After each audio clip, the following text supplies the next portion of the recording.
The President of the United States, Donald Trump, is destroying my country. Well, not exactly, but he's definitely playing a role in speeding up the process. One thing is certain, though: 6 people, in addition to Trump, are deeply involved in this story. Out of those 6, 3 are directly responsible for the disaster that's already starting to hit Brazil. If nothing changes, the country faces a very real risk of economic and social collapse, sliding into a regime that mixes the authoritarianism of Venezuela with the technological control of China. A kind of tropicalized Sino-Venezuelan regime. In case you haven't heard, on July 9, 2025, the White House mailed out, and also published online, a series of official letters to several countries it trades with. The goal: to correct what they claim are economic injustices committed against the United States. These letters are part of the strategy Donald Trump and his administration are using to retaliate, negotiate, and put an end to what they call abusive trade tariffs. Policies that, according to them, create trade deficits for the U.S. At least, that's the official justification they've been giving since day one. But here's where things get strange. Among all the countries that received these letters, only one got a version that was completely different from the rest. Not only was the content unique, it looked like it was written by Trump himself. And guess which country that was? Brazil. Now, why would the White House go out of its way to write a custom letter for a Latin American country, thousands of miles away? Why send a personalized message to Brazil, one of the few countries that actually doesn't have a trade surplus with the US? If anything, Brazil buys more from the US than it sells. And why would the president of the most powerful nation on earth spend his time crafting a letter to a so-called third world country that poses zero military or economic threat? The answer is more interesting than you might think. Let's talk about the letter. Unlike any of the others sent out that day, the one addressed to Brazil starts and unfolds in a totally different tone. While all the other letters focus directly on trade deficits and tariffs the US would impose if no deal was reached, Brazil's letter doesn't even mention tariffs until the second paragraph, and even then, only as one issue among others. Reading it through, it becomes obvious this letter isn't just about trade. It's political.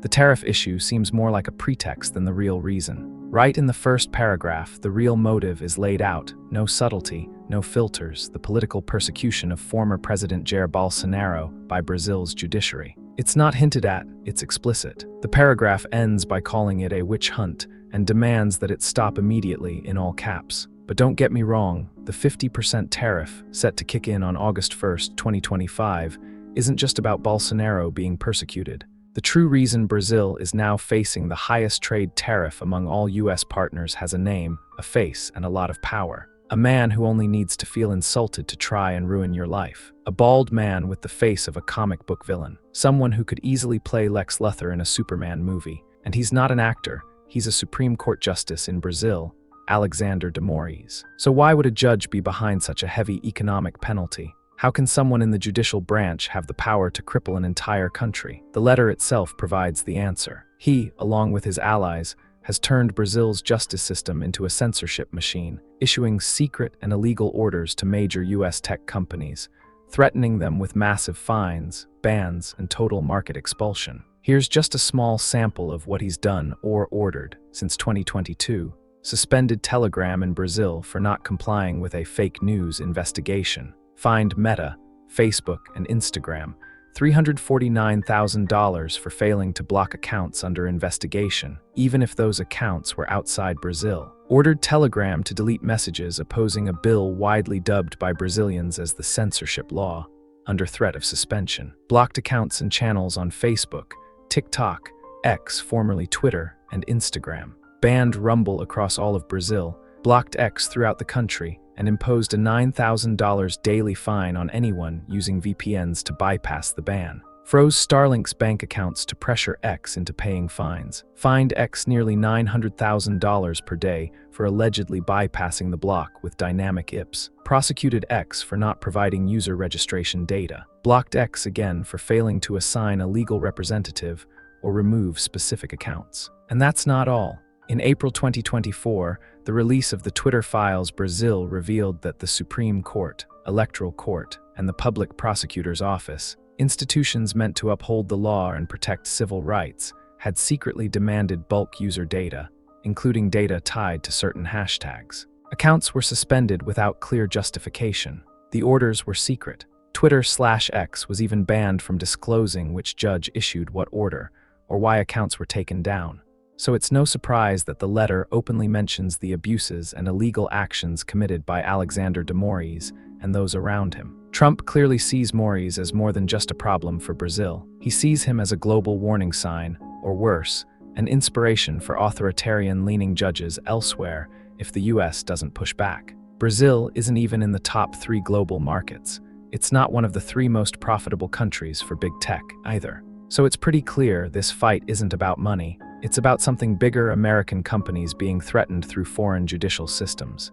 It's about defending freedom of speech, the one thing that keeps these platforms influential, powerful, and relevant. Censorship and legal persecution are now their biggest threats.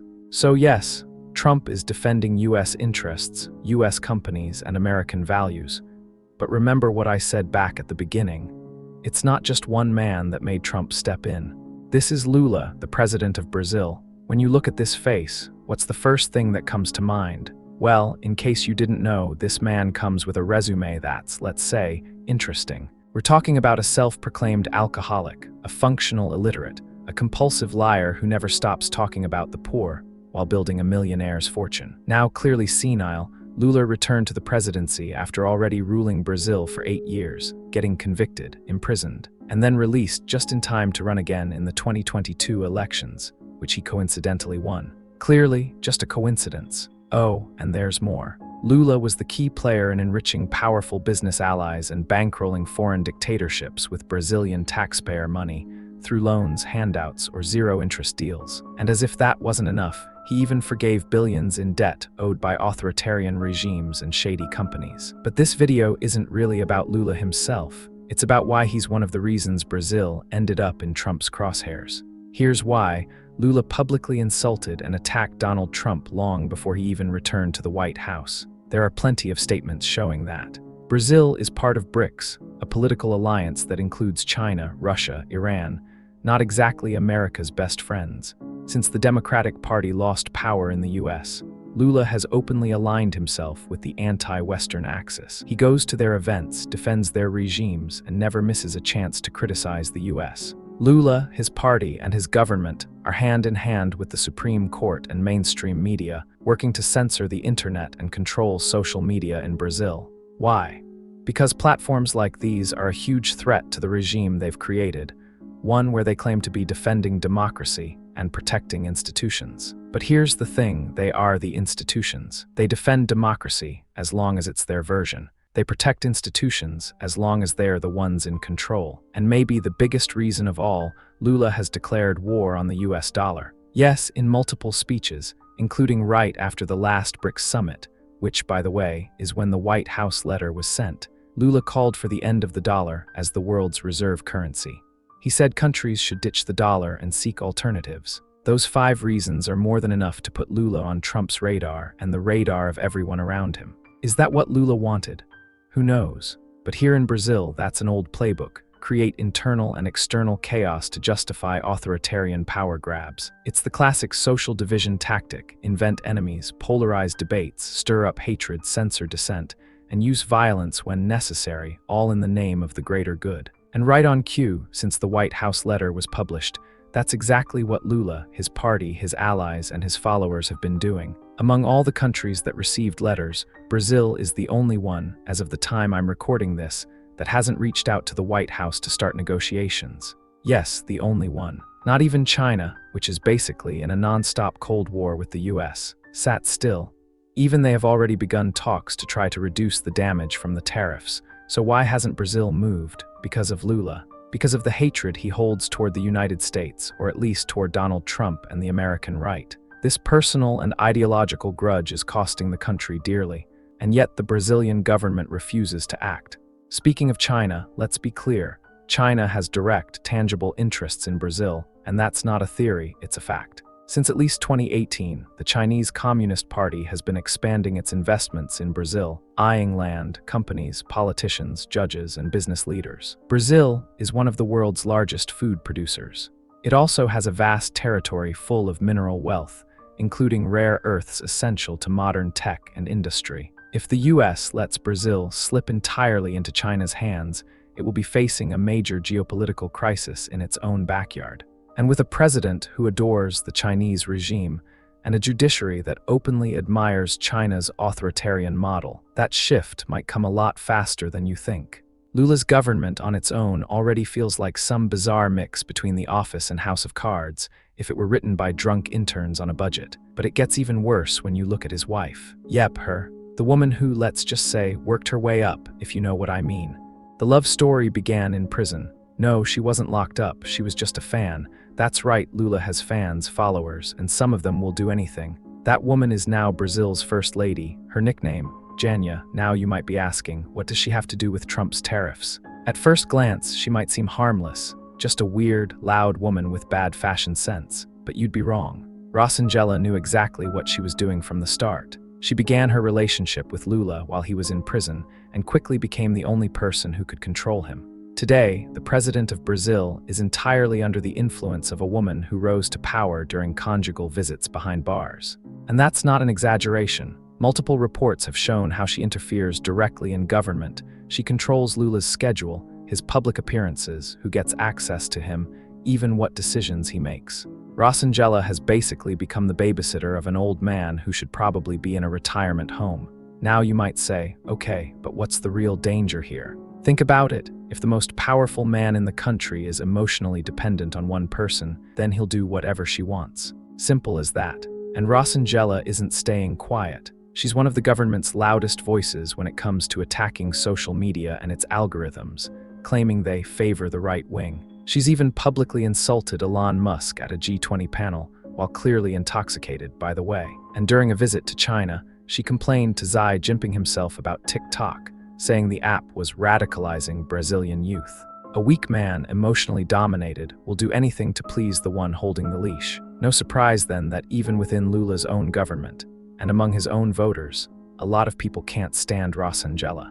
You already know 4 of the 6 key players in this story, but 2 more pieces are missing, 2 crucial figures who, through meetings and conversations with members of the Trump administration, directly pushed the White House to pay close attention to what's happening in Brazil. I'm talking about Paulo Figueiredo, businessman and journalist, and Eduardo Bolsonaro, federal congressman and son of former President Jair Bolsonaro. These 2 were essential in exposing the abuses, crimes, illegalities, and authoritarian regime in Brazil to the US government. But let's be clear, their goal was never to trigger a 50% tariff on all Brazilian products as economic punishment. The focus was always different: punish the real culprits. Politicians, judges, and public officials, the true guilty parties, should be sanctioned individually, held accountable, and removed from public life. According to them, this is still being discussed behind the scenes. But while those individual punishments haven't happened yet, something unexpected came along: the general tariff, a way to pressure the system. However, they say there's a way out. There's a clear, straightforward path for this economic punishment to be reversed. In a YouTube live, Paulo Figueiredo laid out the solution clearly. The tariff can come down if Brazil does the following: a broad, general, and unrestricted amnesty. On January 8, 2023, Brazil lived through an episode very similar to the Capitol riot in the US. Thousands were arrested, some died in custody due to lack of medical care, others were tortured. Most are being sentenced to up to 14 years in prison, even though they didn't commit violent acts. One emblematic case is a hairdresser and mother whose only recorded image at the event shows her writing a phrase with lipstick on a statue of justice. The same phrase, ironically repeated weeks earlier by the Supreme Court president during a confrontation in New York. There are so many coincidences and absurdities in this case it could fill a whole video. Restoration of Jair Bolsonaro's political rights and free elections. Bolsonaro is being tried as the alleged mastermind behind the January 8th events, a claim that doesn't hold water since no coup actually happened. Still, his political rights have been revoked, he's barred from running for office, and his passport was even confiscated. Creation of new legislation protecting freedom of speech. No need for much explanation here. Brazil currently lives under open, institutionalized censorship.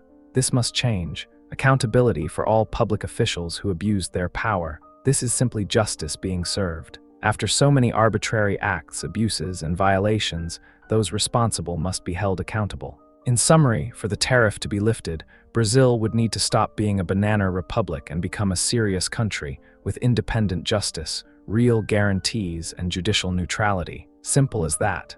But will those in power want that? So, what's going to happen? I don't know. I can't predict the moves the Brazilian government and judiciary will make when the 50% tariff on Brazilian goods kicks in. All I can do is imagine scenarios. Speculate. Since Brazilian exports to the US represent less than 3% of GDP, I wouldn't be surprised if the Supreme Court and the presidency just keep doing what they've been doing, or even double down, stepping up pressure on American social media platforms. Especially since, in recent weeks, the Supreme Court voted to hold digital platforms legally responsible for everything users post, effectively turning them into censors, editors, and controllers of information. It's easy to picture this Brazilian censorship alliance staying firm in its convictions. Brazil is not a democracy. It's a hybrid regime propped up by the judiciary, presidency, politicians, businessmen, the armed forces, and a media conglomerate, all benefiting from the current system. For them, this power model is the only way to keep their status, wealth, and impunity, things ordinary citizens will never have. The real problem is if Brazil completely ignores Trump's letter demands and presses on with its power plan. The question is, will the US even recognize the 2026 presidential election? And if not, what would they do? Would Europe follow the US in refusing recognition? What would happen to treaties, agreements, trade? This path could turn Brazil into an international pariah, like Venezuela or Cuba. If relations with the US break off,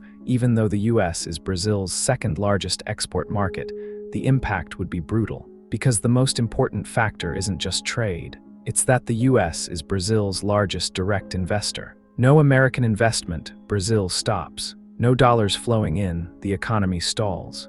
And if the US stops investing because Brazil is seen as hostile, risky, unstable, anti-American, who will have the guts to put money here?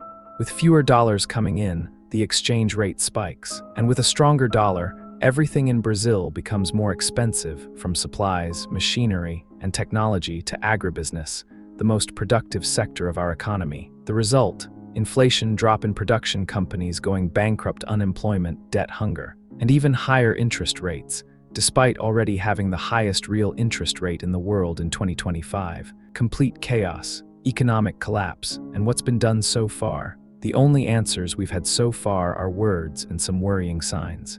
Since July 9th, Lula has responded with speeches about national sovereignty, threats of economic retaliation, studies on raising tariffs through the economic reciprocity law, claims that Brazil can survive without the US, proposals to tax remittances and end American patents, defending a new global currency to replace the dollar. Yes, he keeps pushing that line. Social media campaigns attacking the US, ironically using the very platforms they want to censor, even AI-generated videos officially defending the regime. How convenient. But what shocked everyone the most was the call from the Supreme Court President, Luiz Roberto Barroso, to Lula, coordinating a joint strategy to respond to Trump's tariff. You heard that right. The head of Brazil's highest court called the President of the Republic to plan a political response. If that's not a banana republic move, I don't know what is. And it wasn't just him. Gilmar Mendes, the infamous Sapao, wrote a letter in English, using the same old script. Brazilian democracy has suffered a coup.